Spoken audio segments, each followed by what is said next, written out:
Hello, creepy crawlies, and welcome and thank you for joining us for another episode of Ice Cream Queens. And I have been told that I cannot play with the goat. Can we bring in Lauren now? I made it worse. I didn't say you couldn't play with the goat. I'm just saying in the beginning of the show, when people are, especially the podcast listeners, they're like, "Oh, what's this show about?" Hello, baby cross. But Okay, then so I gave you a rubber chicken instead. So I know. So it's like I have toys all around me. So it's like if I can't play with the goat, by the way, the command boy came down and attempted to steal the goat, but I'm just going to let you know, I still have the goat. So we need a name for him. I'm like, I can't call him Philip because, he's not like Philip, but what would be a good name for our goat friend here? Abby. Sorry. Okay, I'll stop. I just love that you want a little miniature black goat and you want to name him Philip. I do. Because I want to live deliciously. You want your witchiest life available. That's right. That's right. Crows and goats. And, we're going to figure this out. I want to be the woman at the end of the block that everybody's like, don't go by the house. She's creepy. She's a witch. So, Lucipow. Oh, gosh. Okay. Thanks. Eli said we should name him Lucipow. Oh, that's pretty He looks like he's like playing air guitar right now. Okay. Sorry. Oh, my goodness. So, just kind of sad note, Kat and Magda will not be joining us this evening. I think Magda's going to try to listen in and probably join in the chat a little bit. I think Kat is having some computer issues. So it is just you and I and our super special guest. Super special guest. Speaking of our super special guest. You know what? Let's go ahead and bring in our super special guest. I know we normally do pre-show chatter, but I'm just, hey. Hello. How are you? I'm doing just fine.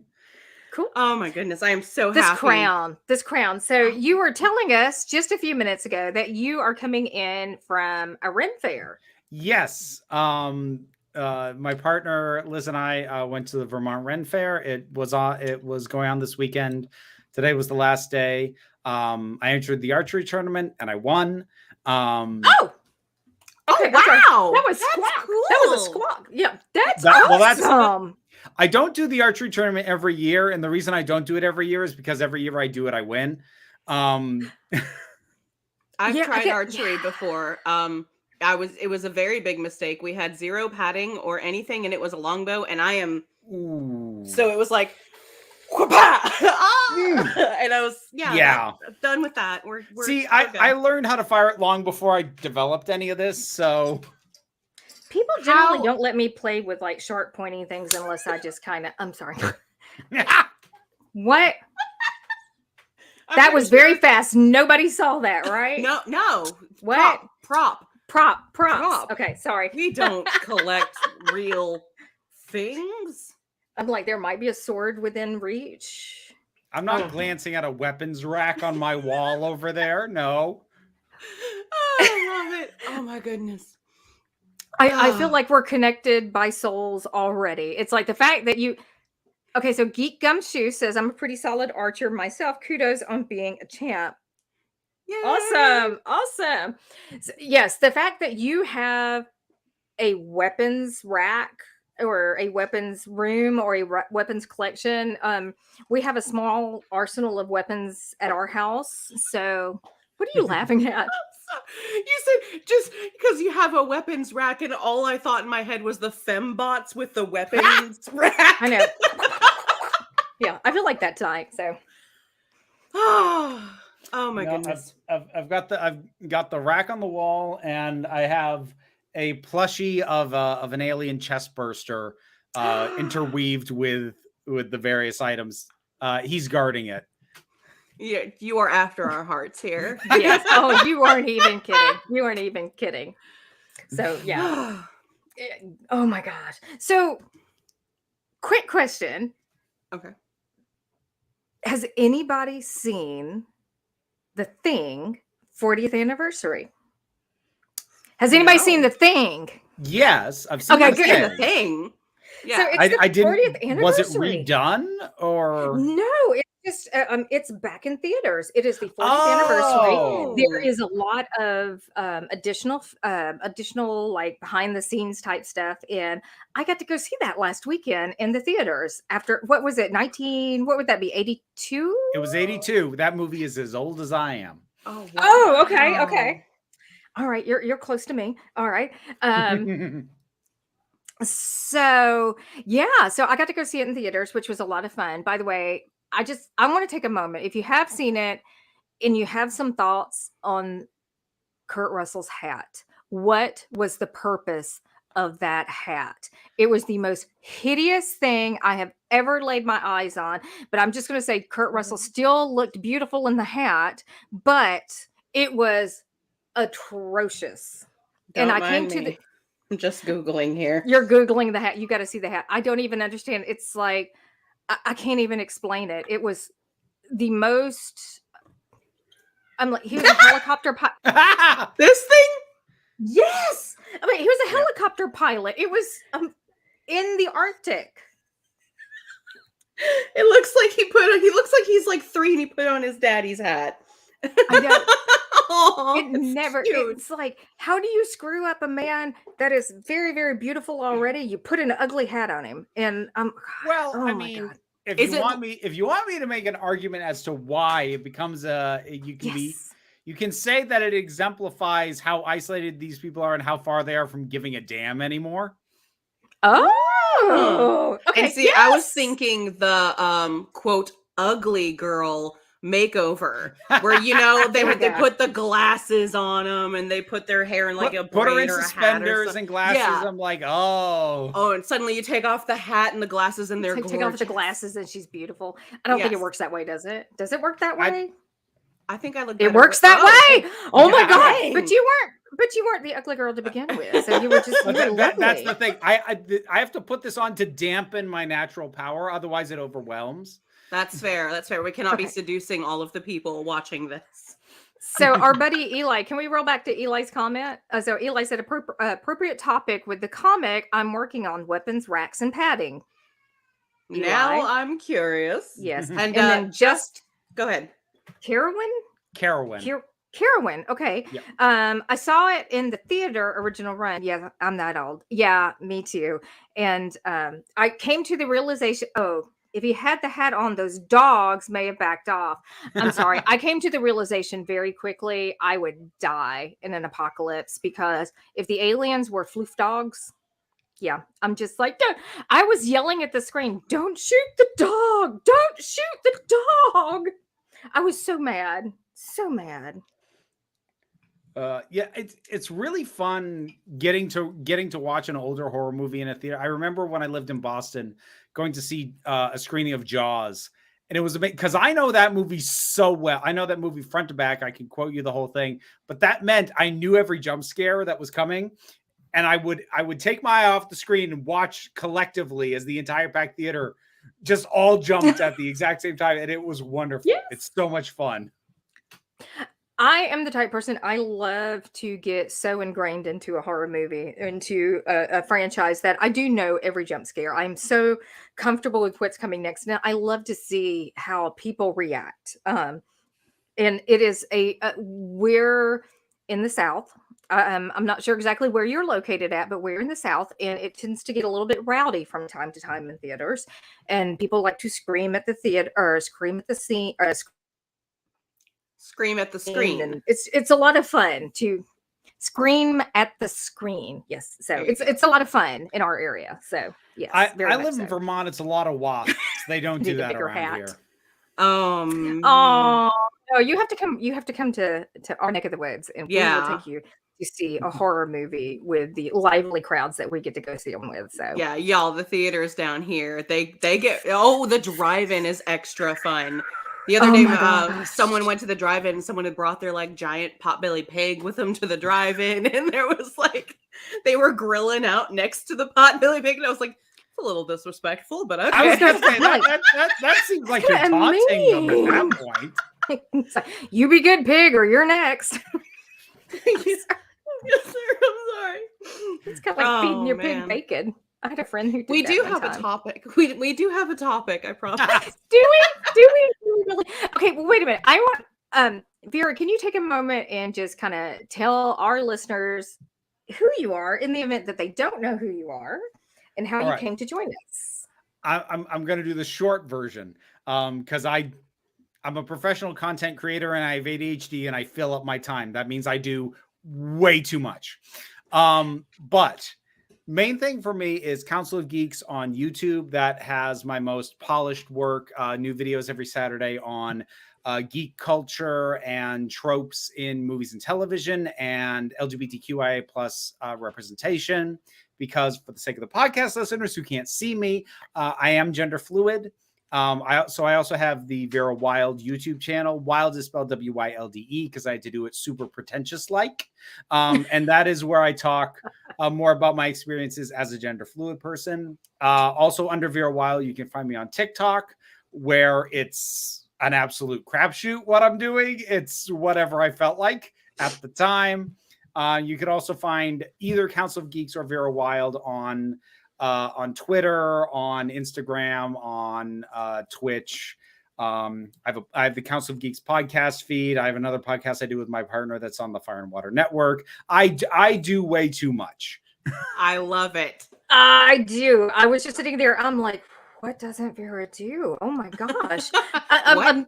I mean, I can Do you plug have the a free OnlyFans if you want moment? me to. I'm sorry? Nothing. What? I missed it too. I said I could plug the OnlyFans if you want me to. I don't have a thing against it. I'm just... That Go exists. right ahead. Vera Wylde on OnlyFans exists. Find it if you're interested. And be interested because yes, the thirst traps I have seen on the TikTok. So most of those thirst traps, I do alternate versions of those specifically for the OnlyFans. About my favorite thing to do on there is I do versions of TikTok things that would get me banned off TikTok. Nice. Those go over there. Nice. That is TikTok wonderful. does not like me. TikTok loves Lauren, hates me. Looking at the depth of your shirt, I can't imagine why TikTok would not. You know what? Yeah. Honestly, I'm never that low cut on. I'm sorry, that just like jumped out there. I'm never generally this low cut. I'm gonna go ahead and just jump right into the topic off of that. Okay, so because we have a topic. We're just gonna talk about whatever we want. No, okay. I know this is kind of what we do. We have a topic. We might get to it eventually. We might veer off of it eventually. But so we're going to be talking about our favorite episodes of non-horror TV that are horror-centric, I guess, is a good way to basically episodes from the dark side. And there is a audience participation question. Was there ever a non-horror TV episode that gave you nightmares? Or creeped you out that you didn't want to be in the house alone? How about that? Oh, that's a hard one to answer.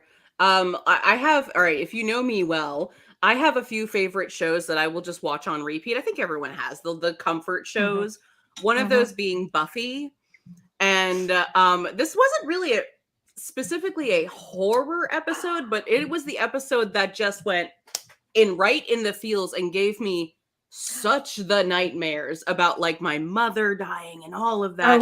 And that was the body. Yes, which isn't even like it's super creepy, but what is the actress's name who plays Joyce? She does I can't remember. such a good job. She just laid there, didn't breathe, didn't blink, just laid there, and I was like, blink, oh my gosh, do something. She sold it. It was amazing acting, and it was terrifying at the same time. Just the whole, what would have happened if I'd have got here, and it playing through. And we have comments. What was that? Crafty Goth. That was Magda. Oh, okay. Topic or no topic. Always delightful. Sorry, we cannot say it as beautifully as Magda would. Magda is Scottish and has the beautiful accent. So anytime we need anyone to read something, we're like, please. I am in the process of editing an audiobook version for my novel, and the narrator who I got, she is Scottish, and yeah, it's gorgeous. It is I've so been meaning beautiful. to read your book. I keep seeing you advertising it, but I'm still in the middle of like, I got stuck on Laurel K. Hamilton's Jason, and there's like five, I don't even know, a couple more books after that. I'm so far in this series. Okay, Anyway, what's the No, book? I- What's the book? Wait a minute. We gotta go back. What's the Jason. book? Jason. Laurel K. Hamilton's their book. Sorry. Vera's book. I wrote a fantasy novel called Dreams of Fire. It is available through Amazon, but if you don't feel like giving money to Jeff Bezos, because I also have it available through Ingram, your local bookstore or library can also acquire it. That was published. Nathaniel Wayne is listed as the author. That is a name I still go by. It's not a dead name. Don't worry about it. But Okay. yeah, it is a fantasy story about a young man who is on the run because he has sort of forces within him that make him feared and potentially legitimately dangerous. And it is set in what is termed an electropunk fantasy setting. So sort of think steampunk, but it's running on batteries, not steam. Nice. And there is also a lot of background stuff going on with fey creatures and wild magic. So that is available through various formats, either as a mass market standard paperback, also available as an illustrated edition. Oh, we have an answer for the question. Crafty Goth, which is Magnus's Doctor Who episode Midnight, which I actually think I had pulled up some pictures to talk about. I've got that one on my list. Yes, the creepy pre-echoing found it unsettling. Do you want to go ahead and dive into that one? Yeah, let's go ahead and dive into that since it's been brought up. I'm sorry, Eli, we don't know. Hey, Arnold, Zombie Grandpa. I don't know that one. Do we know that one? Does anybody know that? No. Okay. I watched Hey Arnold growing up, but I don't specifically remember it. There was a lot of trauma. Midnight. Oh my gosh. What's great about this one is there's no still image you could look at that would bring across why it is so absolutely creepy. So what ends up happening is they're in this confined space. They're basically in a space bus, for lack of a better way to put it, that is kind of broken down. And so it's this isolated location. They can't get out. It's a single location thing. And this woman appears to be possessed by something that initially just starts mimicking when any other person talks. Mm-hmm. And then later it ends up latching on to the doctor, who at the time was played by David Tennant, and then starts mimicking him perfectly, like speaking in exact sync. As he says things, she says them exactly in perfect time as he says them, no matter what he says. Mm-hmm. And then later, she starts speaking first, and he starts echoing. And she starts leading the conversation, and he sort of freezes up.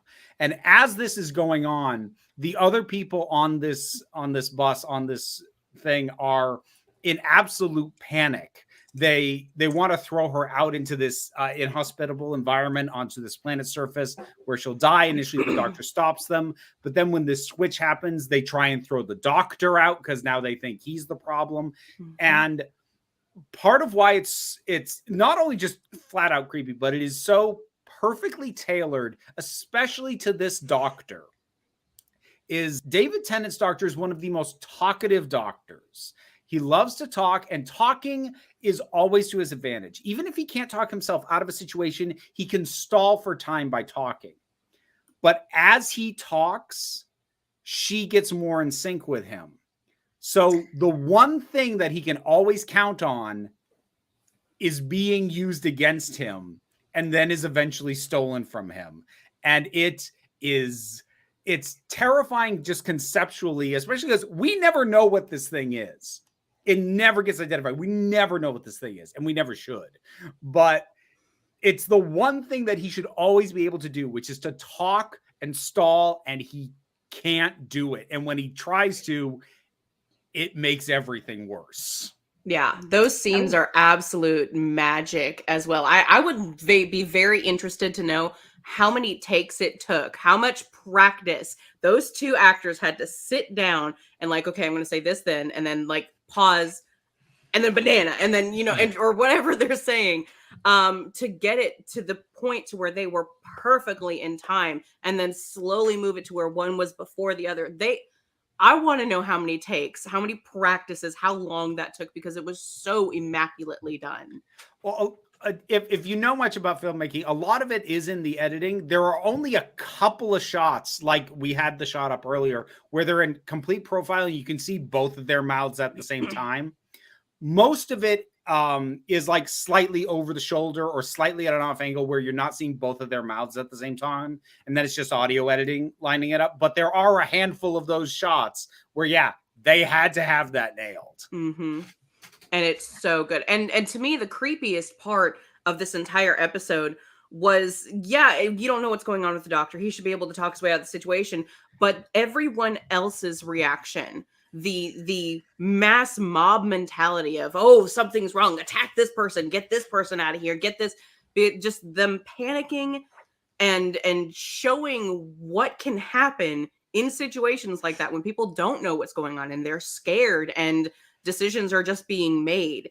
That to me, and also the knocking on the outside of the thing, like what was knocking? There's supposed to be nothing out there. It was the entire episode completely horrifying. Loved it. So it's interesting to me to hear this concept explained. I'm going to get a lot of boos and hisses on this. I am not a big Doctor Who fan. I have not really. I'm sure if I dove into it and started watching it, I would probably become a Doctor Who fan.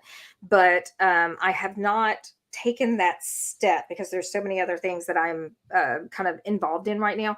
But that idea, that concept is something that we saw revisited in more of a modern movie. I think it was Hunger Games. One of the Hunger Games, there was it was the one where they were on the island and they had, it was like the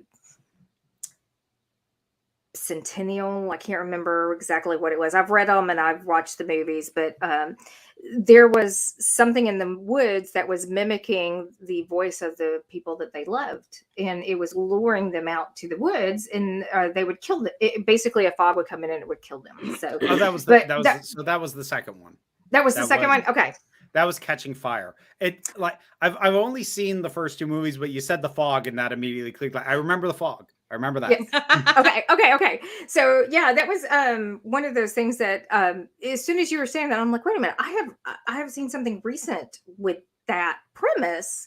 And by the way, because I don't watch Doctor Who doesn't mean that I am not a huge David Tennant fan. He is an absolutely incredible actor. Everything that I've ever seen him in, I just adore. But so I can just imagine. But Doctor Who actually is one of those series that has a lot of horror-centric episodes. I am my mummy.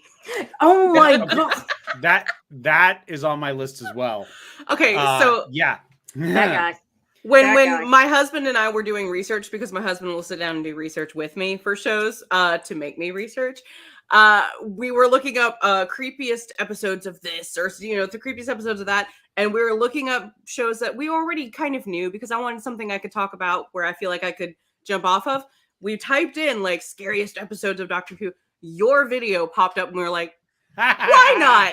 And so we used one of your videos to do research for this episode. I was like, oh, that is really cool. You're very welcome. So that gas mask, the empty child. The empty child freaks me out. And here's what I especially love about the empty child. It's one of the few things I can think of that, at least to me, becomes scarier once you understand what it is. So for anyone who may not understand, this is from series 1 of the modern era of Doctor Who. So this is with Christopher Eccleston. This was a 2-part story. It is set during the Blitz in London and during World War II. And there is this young boy with a gas mask who was just wandering around repeating the refrain, "Are you my mummy?" And when he touches people, they become like him. The mask like grows out of their face, and then they speak the way he does. What we eventually find out is that it's Doctor Who, so aliens are involved in some fashion. So the simplified version is that what was basically an alien ambulance had crashed during the Blitz, so nobody had noticed. As far as anyone was concerned, it was just a weird bomb that didn't go off. But what was inside were basically nanobots that were meant to be medical, to heal people. But the problem is they'd never seen a human before. And the first thing these things encountered was a boy who had just died from an explosion who had that mask on. And these machines did their best to fix him and put him back together and get him up and moving again, which they did, but they don't know how to reconstruct his brain. So the last thought he had is the thing he keeps repeating, "Are you my mummy?" And he's just wandering around searching for his mother. But what was terrifying to me was realizing, because there's a point in the second of these two-parters that you realize that it's not something that looks like a child. It is a child. And the doctor says there isn't a small child in the world who wouldn't tear the entire earth apart to find their mummy. And this one actually has the power to do it. And that I find terrifying. That much power in the hands of something that doesn't, that it, even take aside the fact that it's sort of stuck in this loop. A child that young doesn't properly appreciate death and that kind of power. And so that much power in the hands of something that does not understand, that freaks the hell out of me. And see, I had a different reaction to like the reason it freaked me out. And it was because of the girl in the episode that you thought was, they made her out to be younger than she looked, and she was, taking care of all the people, and ended up being, spoiler alerts, ended up being the mother of the child, which you didn't know until like later in the episode. But being afraid of your own child, being terrified to go up to your own kid and hug them, being so scared, that was what hit me. I was like, oh, no. Okay, can I share a personal story? Yeah, go for it. Okay, all right. So, you, Lauren, know my youngest child, and she has been a creepy girl from the word go. This child has always been creepy. My oldest daughter and one of her friends they were watching Doctor Who, and they were talking about that episode in particular and how creepy it was. So one of our trips to New Orleans, my youngest daughter, who was probably like 5 or 6 at the time, wanted to buy a gas mask. And we were staying at this old house in Long Beach, and she put this gas mask on and then stood on the stairs waiting for her sister and her friend, because she was that. Now, okay, I'm just going to tell you, my youngest child is 10 years younger than my oldest child, but she's waiting on the stairs for her sister and her friend in this gas mask. And I understand that we might have a photo of her in said gas mask. Love it. We actually have pictures of her in like the local haunted house in the gas mask too. I've seen those. Yes, so but good. Oh yeah, she was like an uber creepy child, and so the image of the empty child, that little boy with that mask on, just was traumatizing, because it was horrific to see my own small child standing on the stairs in a gas mask, just sitting there staring. And it's like she wouldn't say anything. She's just sitting there staring. She's just like, she is the creepiest thing ever. But anyway, I'm sorry. I didn't mean to go off on a tangent, but no, you're fine. I had to share that one. I have a t-shirt I want to tell y'all about. Like, I have a t-shirt with the child with the gas mask saying, "Are you my mommy?" to Darth Vader. And he's just like,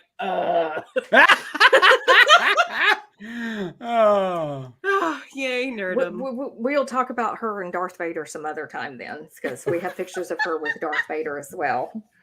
My kid isn't quite that kind of creepy. Although when she was young, when she was probably about 3 or 4, she used to make up stories that she would tell me or her mother before bedtime, and every single story always ended the same way, and they were never heard from again. Oh my God! That is how every story ended. How old is your daughter? She is currently 10. Okay. I'm like, she needs to meet Lauren's daughter, who is 4, and my daughter, who is 16. I also and I think have that 2 more. Yeah, you do have 2 more too. But I'm thinking that there is a connection that would be formed just from the creepiness. It would just be like, oh, they could just share little creepy stories. They would love one another. Oh my goodness, yes. Okay. Oh. I think I had a couple more that I had pulled up I wanted to talk about. I do know that one was an episode of Grey's Anatomy that if you have watched Grey's Anatomy, it's kind of early on in some of the early seasons. And it is the episode where they had to pull life support on this man, the person holding the GUN here. I'm just going to shorten that word, on his wife. And he blames everyone for unaliving his wife. And so he comes into the hospital and he just starts going at it with a bang bang. And there is scenes in this episode that are absolutely terrifying. There's people doing surgeries with the thing to their head, and they're just like, I'm not stopping. Watching that specific episode, I was like, this is a freaking horror movie on its own. Like, they led up to it and they had the build up with all of the other episodes before, and then this episode hit and I was just like, somebody get the popcorn. I need to know what's happening. It was terrifying. So I saw that and I was like, I just kind of want to mention that because congrats, Grey's Anatomy. They've had a few weird episodes out there, and the weird episodes are my favorites. I love the musical episodes. I love the horror episodes. They've done both. So good on you. So I actually want to circle back to the original question. Something that gave me nightmares. Yes. As a kid. So Star Trek The Next Generation has an episode called Conspiracy. Yes! Which legitimately gave me nightmares. Oh, yeah. Yeah. So there's these bugs that are basically taking over people's brains. And that in and of itself already kind of freaks me out. Like, to me, the scariest movie of all time is the 1970s version of Invasion of the Body Snatchers. People not being themselves, but still looking like themselves, and nobody's listening to you when you try and explain that's not the same person, fundamentally freaks me out and always has.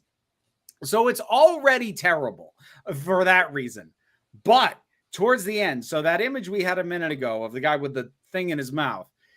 So yeah, he is basically playing host to the queen of these things. And so this thing that had crawled out of another guy's mouth when that guy had been stung, crawls up and into this guy's mouth. His neck starts bulging. And then Riker and Picard shoot him with phasers. And it is, first of all, the single most horrifyingly gory phaser death I have ever seen in Star Trek before or after. Yeah. Whoa! Oh my gosh! The skin peels back, the meat peels back, and then this alien pops out of his chest. No. And they gun it down. It is incredibly gruesome. They got a lot of letters in about that episode, and I think, frankly, rightfully so. It actually freaked me out a lot and I understand he was possessed by this thing, but the fact that Picard and Riker, who were like the heroes, killed somebody that gruesomely, that in and of itself kind of freaked me out, because phaser death, it's either set to stun or even when it's set to kill, they just kind of dissolve. They don't do explode. That. That's wonderful. That was so, like, go back to the other photo, the first one. That reminds me of the Indiana Jones face melting. No, the other one, sorry. Yes. Yeah, a bit. Oh, I love it. It's a cross between that and the poltergeist face peeling off. Oh, that's such a good scene. Yeah. That one gave me a nightmare. I saw that one. I was probably 10 or 11. That one gave me nightmares. I don't like body horror. I like traditional slashers and I like psychological thrillers, but body horror, totally not my thing. So anything that's vaguely like, that I like the upper tier of body horror, but I don't love it as a genre. I think when it's used well, it can be really good. But like just as a thing, it's kind of gross. And like, see, the human centipede never needed to exist. Yeah, no, I haven't watched that one. I do like body horror as its own genre if it's done well. Like example, the Saw movies. The Saw movies is a lot of suspense body horror. And I think the pair of the suspense with the body horror is what kind of sold it. The first one was more suspense. The later ones edged more into the body horror. And I think that's because Hostel was going on around the same time and they were competing with that.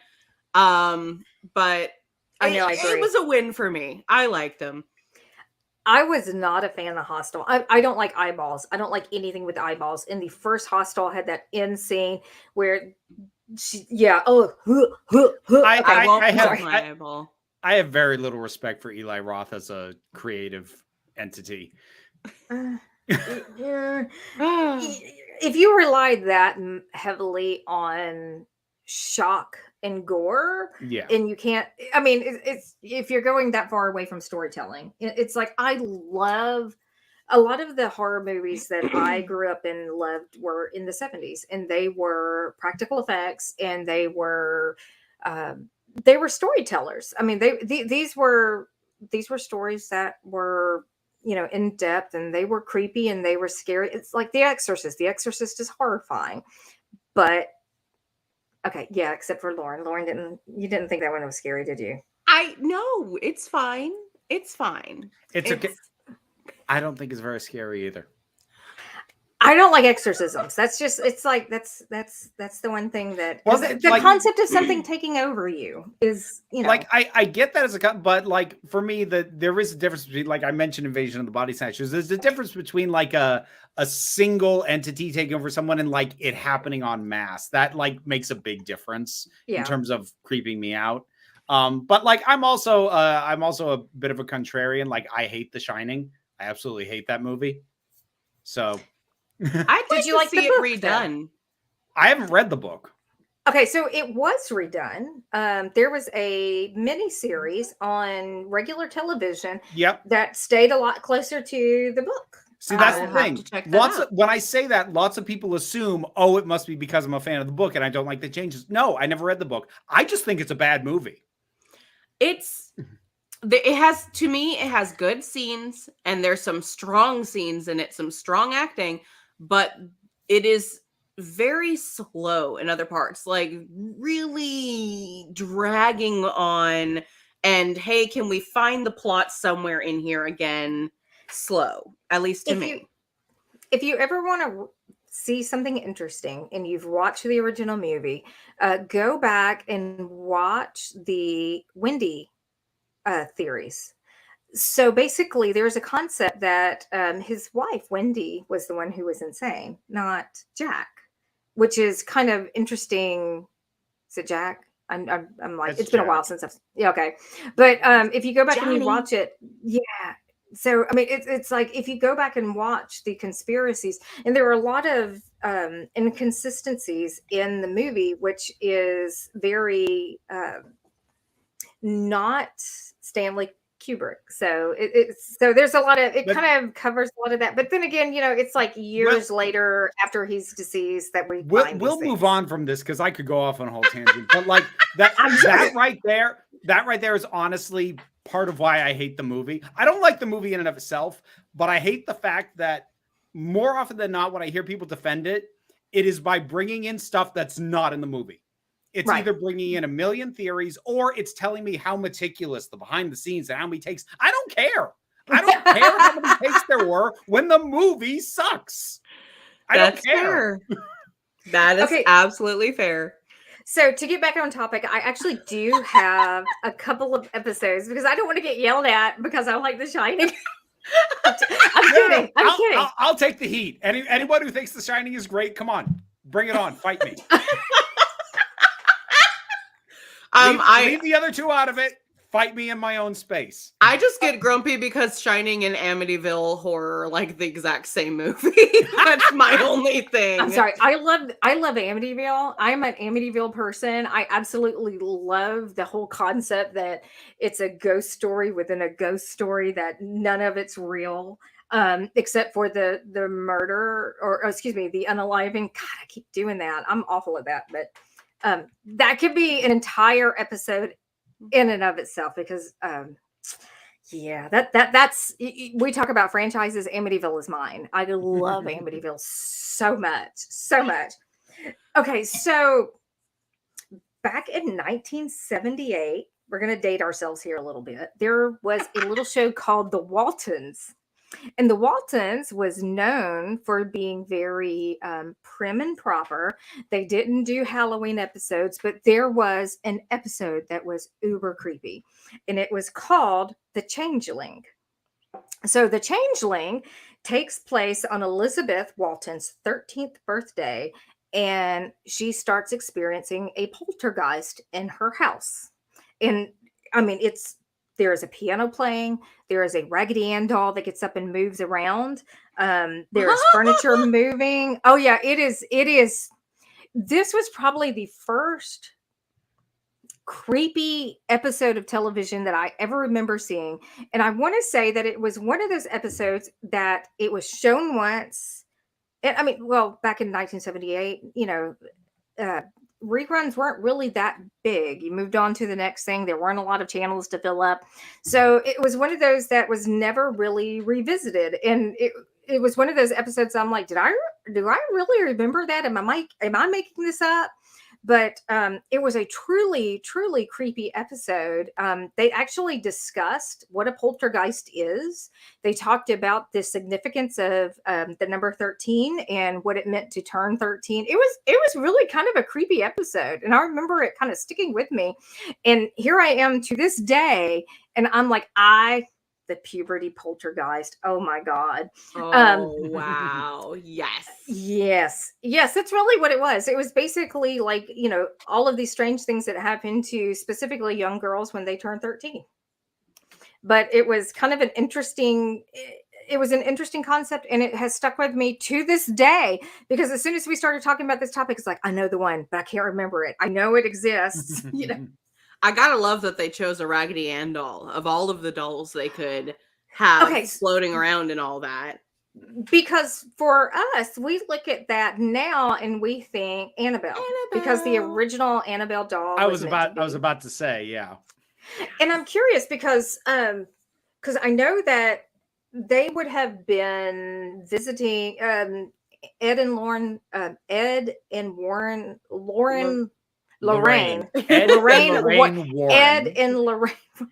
I can get that out eventually. They were very active in the 70s. So this was 1978 that this episode came out with the Raggedy Ann doll. I'm curious if that was around the same time that Annabelle was discovered, or if that might have been say almost predecessor. I would say one influenced the other. You'd need a timeline to nail down which is which. There is enough evidence that Ed and Lorraine were charlatans that I could easily see them having taken inspiration from the TV show, but they were also popular enough that I could easily see the TV show having taken inspiration from them. So take your pick. I could buy either one. Exactly. A newer show, or new, it is not very new, but Psych. Did anybody watch Psych? Or my husband did. I have not. Okay. My partner watches that one. Okay, so there was an episode of Psych that was called Tuesday the 17th, and I actually had to go rewatch that today, where Sean and Gus, one of their friends by the name of Jason, buys the camp that they visited when they were younger. And one of the counselors goes missing, and it becomes straight up a slasher flick. It is without the blood and guts. Well, there is blood, but it is kind of creepy. It's like the counselor has this little creepy doll that he's carrying around. You have the creepy janitor guy, but it's like people go missing, and there's creepy things that are happening. Sean screams like a girl. It's hilarious. It's like, it's the best thing ever. I love this episode so much, and I'm so happy that we get to talk about it. But turns out that Jason, who purchased the camp, wanted to make a horror themed camp. And so the whole concept of a slasher was kind of a fake concept. And then turns out that the man who actually was unalived on the camp, his son or grandson went to work there and turns out to be a real slasher. So it's like a twist within a twist. It's a great episode. If you've never watched Psych, it is the best bromance show ever. I love this one. I've been wanting to see it. There's so many shows I'm backed up on though. Like I literally just started Westworld today just to check it out. Only the first 2 seasons are good. I haven't watched the third one. Noted. It's not great. Oh. First 2 seasons are very good. Now I have a handful of cartoons to talk about here. Oh, good. Maybe we have some same. So why don't we start with Gravity Falls? Yay! I love we have a number of options as far as Gravity Falls goes, because some of the stuff that happens, especially towards the end with the villain Bill Cipher and stuff that goes on in Weird Mageddon, can be horrifying, but that comes in like bits and pieces there. I wanted to pick something that was a bit more entrenched. The entire episode was just kind of creepy to horrifying. And that is the episode Into the Bunker. This is early in the 2nd season. Now, Gravity Falls only has 2 seasons. Now, the first season is just it's slightly odd. There's like cryptid stuff going on in the woods, and like it's a little weird, but it's not too creepy. 2nd season is a whole other ball of wax. And this is the episode that kind of clues you in that like, okay, we're going somewhere else with this. So they find this bunker. And earlier in the series, one of the lead characters, Dipper, he and his twin sister Mabel, they had found this journal that like details all the stuff that goes on around Gravity Falls.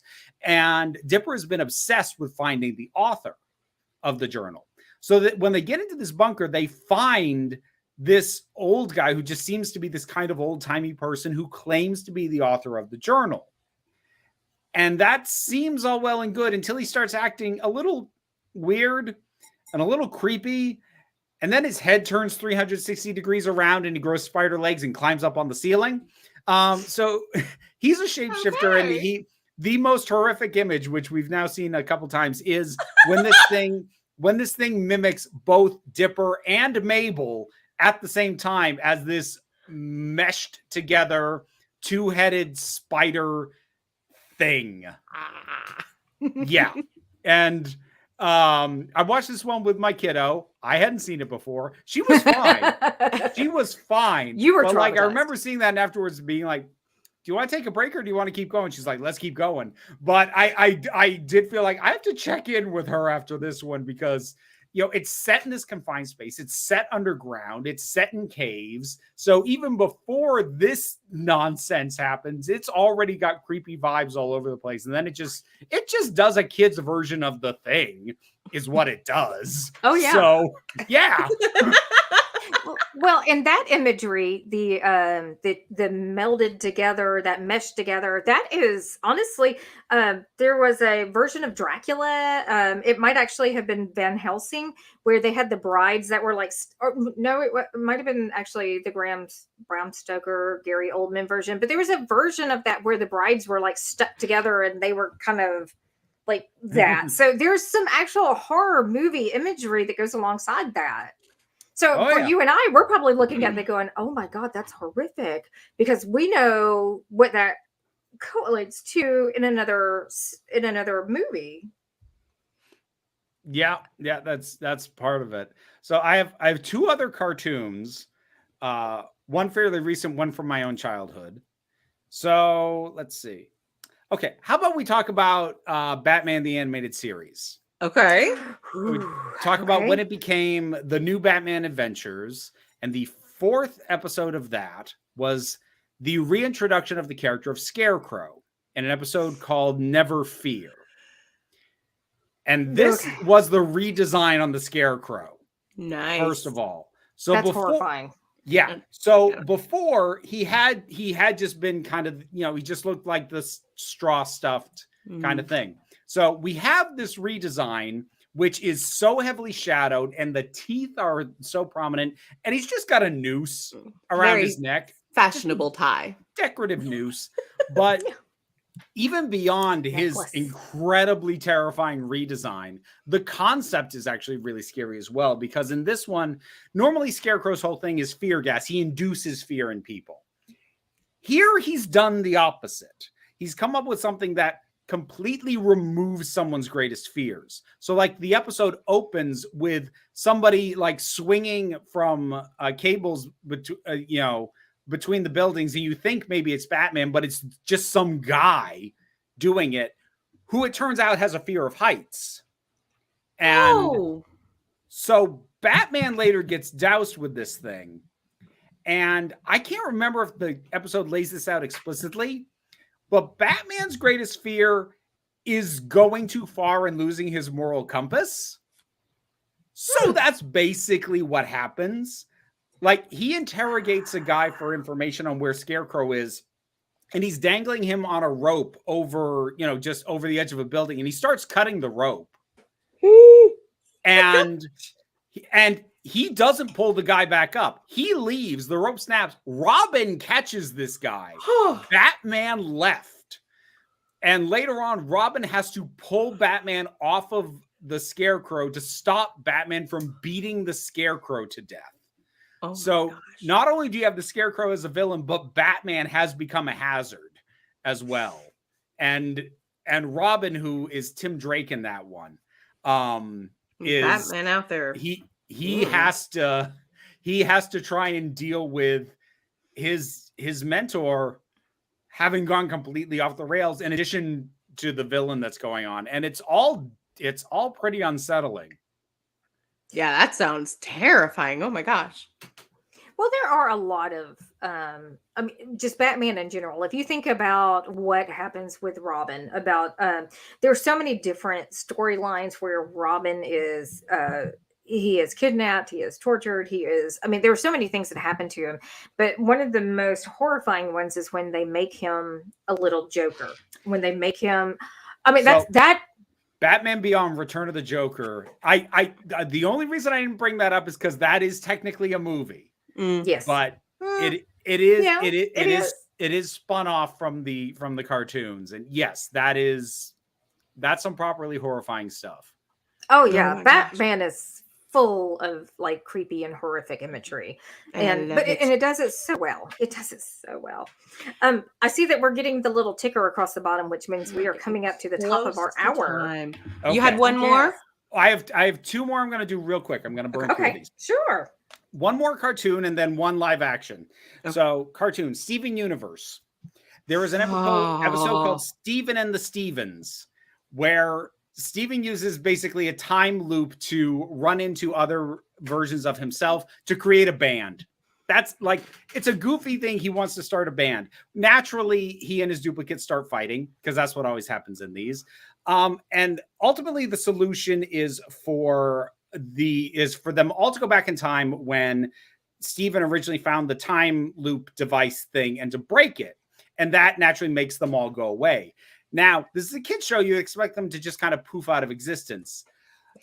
They don't exactly. They kind of go sandy and crumble. But more importantly, they have these horrified, pained expressions right when it happens. And like, one of them is crawling towards Steven going, please, you have to stop this. And even the one who told Steven he had to break the thing, like, has this horrified expression. And Steven's just left there with holding sand that used to be himself, deeply traumatized. Yeah. That is horrible. That is And he knows horrible! exactly what's going on because it ends with him singing a new version of the song with the other characters with the crystal gems, and it ends with I forget the exact line, but it ends with him saying, "By watching myself die." So he has full understanding of what he just saw. Oh my gosh. Oh God. Okay. All right. Okay. And last one, this is live action, 6 Feet Under. Season 4 had an episode called That's My Dog. And it is harrowing. The character of David, he picks up this guy who's just a hitchhiker, and this guy pulls a gun on him and takes him on a nightmare of an evening. And this guy's clearly whacked out of his mind on something, but he's like, I'm just looking for my dog, but he keeps threatening him with this gun. He tells him to take money out of the ATM. You know, they find a dog, and David's going to be like, is this your dog? He's like, that's not my dog. And he still keeps pointing the gun at this guy. And it goes on. It is the solid hour. It is horrifying. And honestly, the worst part is that this gets followed up on later. In a later episode, David goes and sees this guy in jail. He doesn't remember doing this at all. Was there a dog? There was no dog, but this guy doesn't even remember what he put this man through. Oh my gosh. Like that sounds awful. Absolutely. I had more. Yeah, I had more to talk about. I had like the Dick Van Dyke Show, and we never even hit like Hush from Buffy. See, the only reason I didn't consider Buffy is like Buffy is kind of horror adjacent. It's so awash in horror tropes that I felt hesitant to say it's not a horror show. Like, it's not always meant to be scary, but it is swimming in the iconography of horror. It's like Supernatural. There were a couple Supernatural episodes I was thinking about, and I was like, I was thinking the same thing. I was looking at X-Files, and I'm like, it's science fiction, but there were some really, really creepy episodes of X-Files, Home in particular. Yeah. Actually, the ones that I was thinking of in cartoons was one of those that I was really leaning into is SpongeBob. SpongeBob has Graveyard Shift with the hash-slinging slasher, and then Rock Bottom. If you have not seen Rock Bottom, it is one of the creepier episodes where SpongeBob ends up on a bus and go after a trip to Glove World, and he goes to Rock Bottom. All he's trying to do is get back home, and he meets all of these creepy people, and it was disturbing to me as an adult, so I can imagine what it was like as a child watching that. But the other one was Avatar. The episode with the bloodbender was when Hama, I think was her name, where she showed Katara that she could bend blood as a water bender, and it was something that she vowed that she would never do. But I agree, Rock Bottom is so messed up. It is so messed up. But yes, but those were the couple of cartoons that stuck out in my mind as having really, really creepy episodes. Yeah. There's a really good Torchwood episode too. I can't think of the name of. It's like right in the first season with like these serial killer kind of family in the country. Countryside. Yes. That one was super like, whoa. Okay. Well, I mean, if you want to go Torchwood, the miniseries Children of Earth will scar you forever. Well, I hate to be the bearer of bad news, but I am getting the signal to wrap it up, and we are actually right at the top of our hour. And Vera, if people want to find you, please let us know where we can find you, how we can stalk you, how we can be your friend. Well, I went through a lot of it at the top, but I'll just reiterate real quick. Look for Council of Geeks and or Vera Wylde across multiple platforms, and you will find my stuff. You will find me on YouTube and TikTok and Twitter and Instagram and Twitch, and also that place that is only for fans.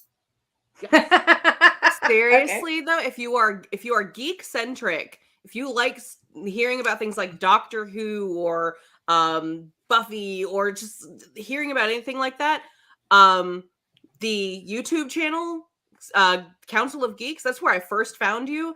And I was just like, oh, you were one of the creators I saw online. And I went, you know what? I think I could do this. And you inspired me because I was kind of shy and like, I can't, I'm not. And then I saw you and you really inspired me. And I was like, I want to do that. That looks so fun. So thank you. Well, thank you. And as always, please, if you enjoy this type of content, please check us out. We are on YouTube, we are on Facebook, and you can find us on the TikToks, and we are everywhere as well, as Ice Cream Queens, but also as Geeky Gothic Gamer Girl and DL Memphis. So we're pretty easy to find. And with that, I would like to say good evening and pleasant screams. Bye.